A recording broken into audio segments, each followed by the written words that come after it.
A man came to the Prophet sallallahu alaihi wasallam and asked,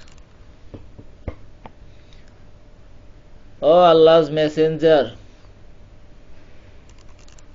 what kind of fighting is in Allah's cause?"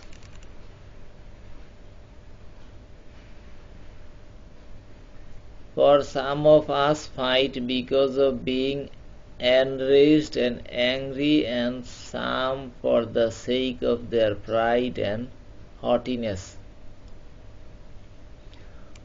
The Prophet ﷺ raised his head as the questioner was standing and said,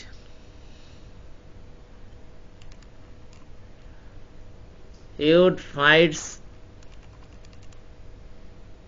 that Allah's word. He who fights that Allah's word should be superior, fights in Allah's cause." Al Hadith, Bukhari Sharif, book number 1, hadith number 125.